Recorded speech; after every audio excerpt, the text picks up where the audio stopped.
मित्रों, जय सिया राम। मैं आचार्य स्मृति शरण आप लोगों को आज एक अनुष्ठान बताने जा रहा हूँ। जैसा कि आप लोग जानते हैं, गोस्वामी तुलसीदास जी महाराज 12 ग्रंथ की रचना किए हैं। 12 ग्रंथों में एक श्री हनुमान बाहुक भी उसी 12 ग्रंथ के अंतर्गत आते हैं। वह हनुमान बाहुक गीता प्रेस के द्वारा, ये हनुमान बाहुक है जो गीता प्रेस के द्वारा छपे हुए, ये हनुमान बाहुक पुस्तक है।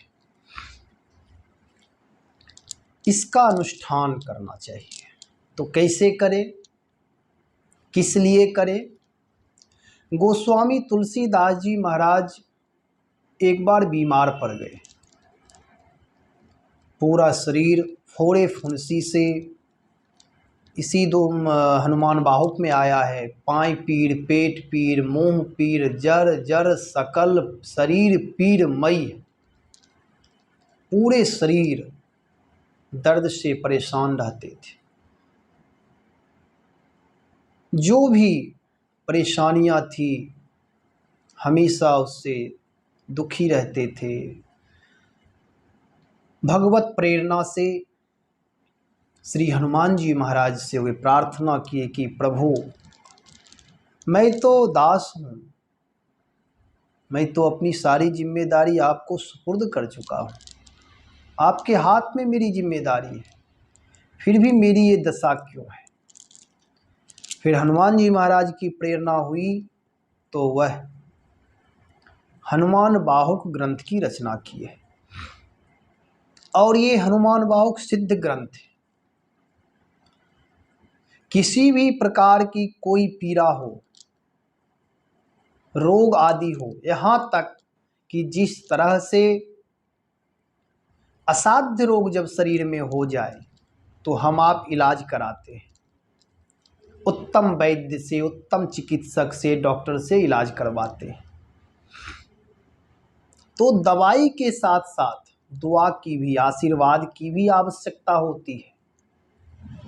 जब शारीरिक पीड़ाएं होती है तो डॉक्टर इलाज करते हैं, दवा देते हैं। और यदि हम साथ साथ परमात्मा से यदि दुआ मांगते हैं, आशीर्वाद मांगते हैं, तो वह दवा में भी अलौकिक शक्ति आ जाती है। इसलिए महापुरुषों के द्वारा, आचार्यों के द्वारा अनुष्ठान बताया गया है।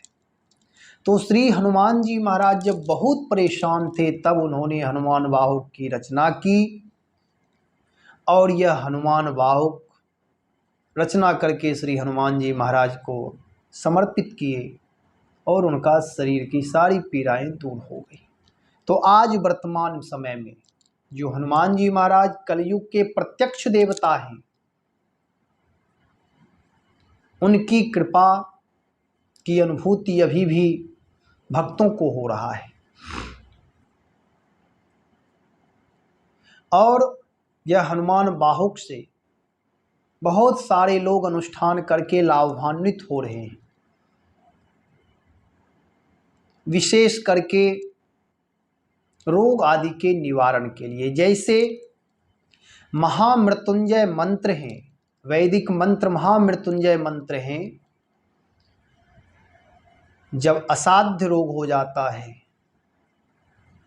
तब आचार्य लोग, पुरोहित लोग, वैदिक विद्वान लोग बताते हैं कि महामृत्युंजय का अनुष्ठान करें। हम आप अनुष्ठान करते हैं। जो भगवान महामृत्युंजय शिव हैं, उनकी कृपा से लाभ मिलता है। ऐसे ही लोक भाषा में जो गोस्वामी तुलसीदास जी महाराज हनुमान बाहुक की रचना किए हैं, ये भी महामृत्युंजय मंत्र की तरह है। इनका भी अनुष्ठान यदि हम करते हैं तो रोगों का निवारण हो जाता है। इसलिए हम आप सब लोग इसका अनुष्ठान जरूर करें। ऐसे भी अपने लिए भी, जिस तरह से श्री हनुमान चालीसा में आया है, नासै रोग हरेसव पीरा जपत निरंतर हनुमत बीरा। रोग निवारण के लिए हनुमान चालीसा का जब अनुष्ठान करे तो ये संपुट लगा कर करे। और ये हनुमान बाहुक जो पतली छोटी पुस्तक हैं, सहज में हर जगह उपलब्ध हो जाते हैं गीता प्रेस की दुकान पर। या तो इसका नित्य नियम में रखें कि प्रतिदिन हनुमान बाहुक का पाठ करें, तो भी ये ग्रंथ सिद्ध हो जाएंगे। और नहीं तो यदि कोई रोगी है, परेशान है, आदि व्याधि से रुग्ण अवस्था हो गई है, तो फिर कोई वैदिक विद्वान से अथवा उनके परिवार के कोई पवित्र शुचि आत्मा उस रोगी के लिए इसका अनुष्ठान कर दे। तो महाराज उस अनुष्ठान का नियम क्या है, तो मैं आपको बताने जा रहा हूँ कि उसकी विधि क्या है, कैसे करें जो उससे लाभ मिलेगा, रोग का निवारण होगा, श्री हनुमान जी महाराज की कृपा प्राप्त होगी। तो इसके लिए श्री हनुमान जी महाराज का सबसे पहले एक चित्रपट लाएंगे, अथवा कोई हनुमान जी का मंदिर हो तो उस मंदिर में बैठ करके, हनुमान जी के सन्मुख बैठ करके ये पाठ करना है। यदि घर में चित्रपट लाएं तो मैं पिछले वीडियो में बताया था कि रोग निवारण के लिए ऐसे तो हनुमान जी महाराज का कोई भी चित्र हो, वे सब अनुपम हैं, अलौकिक हैं, दिव्य हैं, परंतु रोग निवारण के लिए हनुमान जी के हाथ में यदि पहाड़ है हाथों के ऊपर, वह चित्रपट यदि हो जाए तो सर्वोत्तम है। नहीं तो हनुमान जी हैं, किसी भी रूप में उनकी पूजा उपासना करेंगे तो वे कृपा करेंगे ही।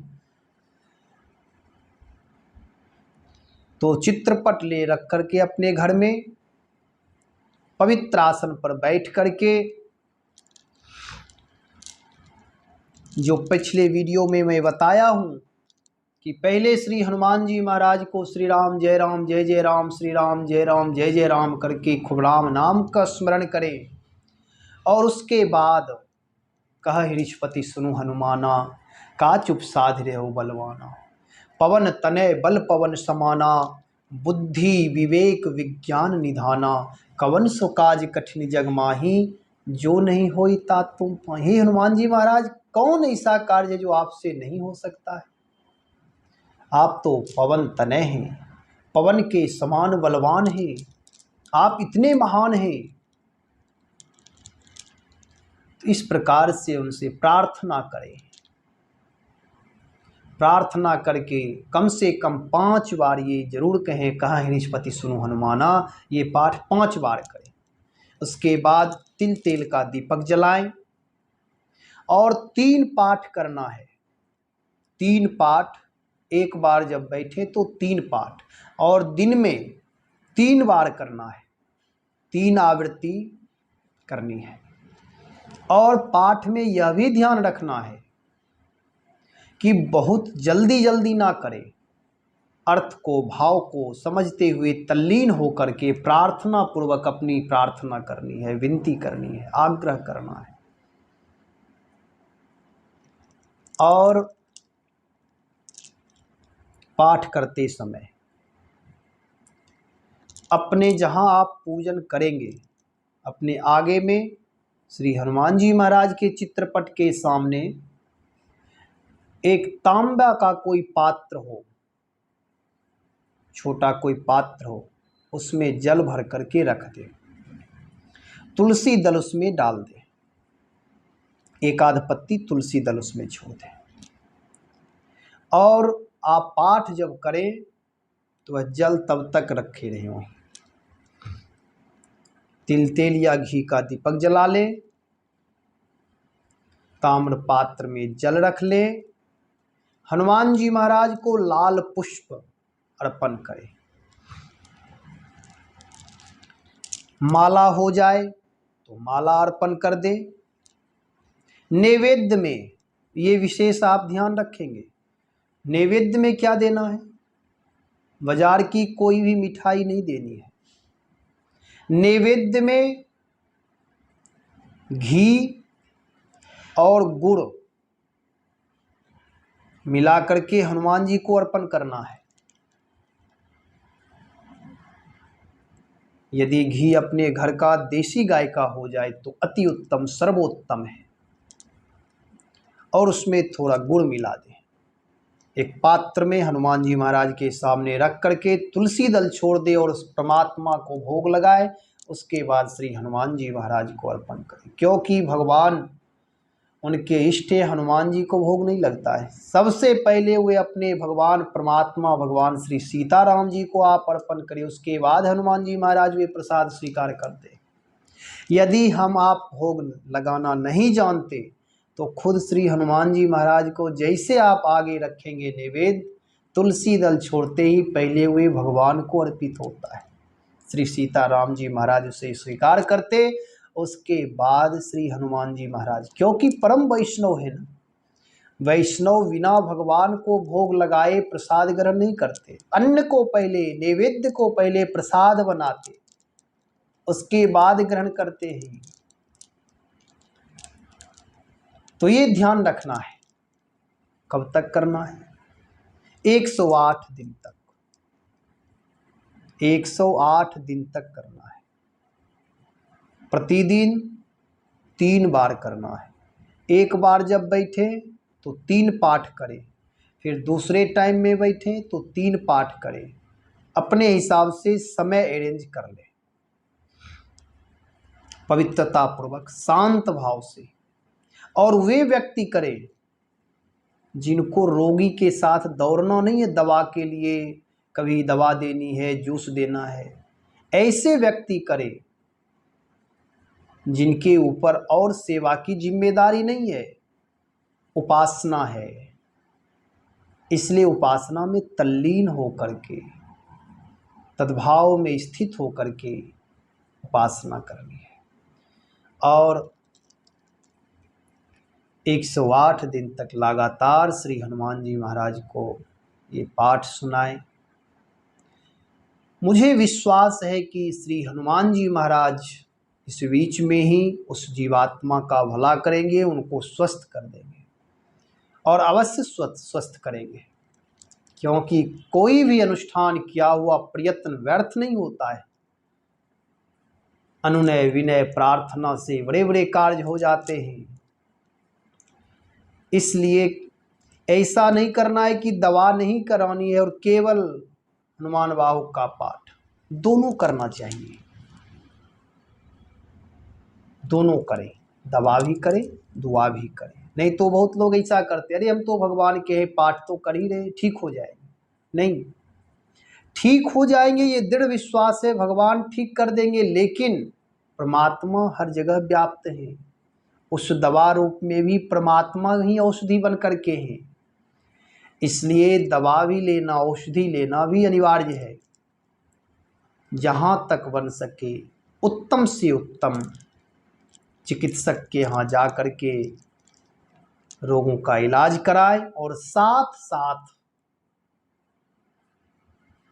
अनुष्ठान भी करें, ये ठीक हो जाएगा, सारे रोगों की समाप्ति हो जाए। इसलिए ये स्पेशल जो वीडियो बना रहे हैं, स्पेशल रोगियों के लिए है।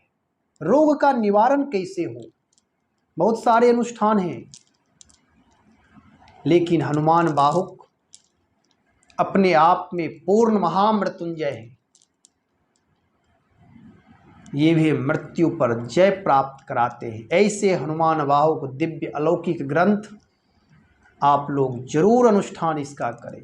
किसी भी प्रकार की समझ में यदि त्रुटि हुई होगी तो आप लोग हमारे नंबर पर संपर्क करके बात कर ले अथवा कमेंट बॉक्स में बता दें। इस प्रकार से ये अनुष्ठान का नियम है। और एक चीज कि जब भी शुरू करना हो तो शनिवार अथवा मंगलवार शुरू करें। और यदि जल्दी में शुरू करना है तो जब आपको लगे उस समय ही शुरू कर दें, क्योंकि शुभ शीघ्रम कहा गया है। शुभ कार्य में विलंब नहीं करना चाहिए, प्रतीक्षा नहीं करनी चाहिए, उस समय कोई मुहूर्त नहीं देखना है। हनुमान जी हर क्षण हर पल व्याप्त हैं, प्रत्यक्ष हैं, वे हमारी विनती सुनेंगे ही। इस प्रकार से आपको ये श्री हनुमान वाहुक का अनुष्ठान बताया गया है। मुझे भरोसा है कि आप लोग ज़रूर इस वीडियो को देखेंगे, इससे लाभान्वित होंगे और बहुत सारे अनुष्ठान हैं। फिर नए अनुष्ठान के साथ आप लोगों के बीच उपस्थित मैं हूँगा। इसलिए इन्हीं शब्दों के साथ मेरा जय सिया राम, आपको प्रणाम।